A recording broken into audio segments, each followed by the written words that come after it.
Hello everyone. Bit of an unusual upload here because I'm going to do a review on something I've not tried. I've seen a couple of reviews from people who are sponsored by Drift, and the new camera that's come out, the new Drift Stealth 2 or whatever it's called, has been reviewed, but they're trying to be very polite about it. So let's just talk about the positives. There's no point even having the camera. I'll put a picture of it up for you. And this is coming from somebody that sells Drift cameras and loves Drift, but I think something needs to be said.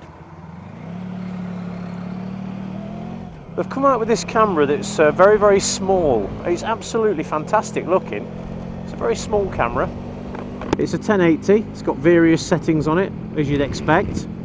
It still has that lovely rotatable lens. That's good. Ah, nice turn, mate. It still has that rotatable lens, and it still has the same sort of mount as all the other Drifts, so you can put it into your existing mount. So that's absolutely brilliant. It's great. But here we go, and I'm going to say it because a lot of people didn't. It doesn't have an external mic jack. Okay, that has been said. So if anybody wants to do any vlogging with it or anything like this, then you can't. The battery is built in.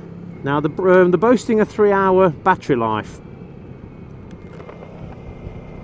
but the battery is built into the unit. So once that battery's gone, the only way you're going to be able to carry on using the camera is by plugging it into an external source, and that would mean taking off the back cover.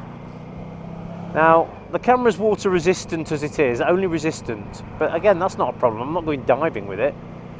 But once you remove that back cover, it opens it up to all of the elements.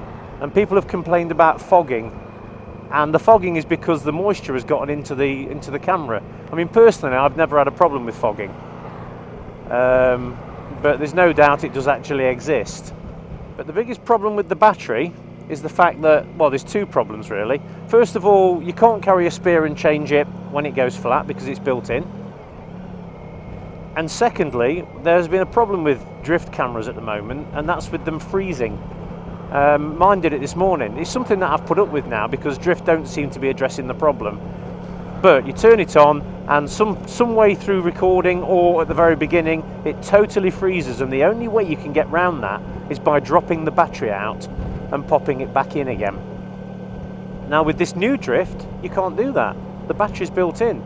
So if it does freeze, what do I do? And then the final problem, and this is where I think Drift have really tripped themselves up. And again, my loyalty is to the customers at the end of the day. And the biggest problem is, it's £200. Now that's more expensive than the original Drift HD 1080, which was only about £150, and that had an external mic and a removable battery. So they're making out now that this is the brand new, latest, you know, all singing, all dancing economy camera, but it's got less features than a camera that they've discontinued, which on my previous upload I was actually saying bring it back. If you sold the camera that was out, the old Drift HD 1080 at £150 retail, you would sell bucket loads of them. But reading the comments on these people's reviews, they're all saying the same thing as me. Why should I spend only £50 less for something that has got a lot less of the important features that we're looking for? You know, you may as well spend the extra 50 quid and go for the Ghost. So, you know, GoPro have kicked Drift's ass on this one, unfortunately. Or is it that Drift have kicked their own ass? Because GoPro have now come out with their budget camera, again with a built-in battery, fine. No external mic, fine.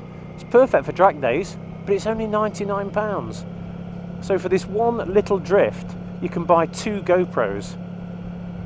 Okay, and this is coming from a dealer, somebody that's got everything to lose by telling you this.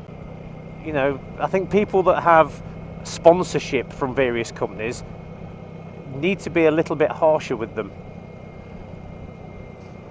So there you go, people. If you want to buy one, we've got one in the shop.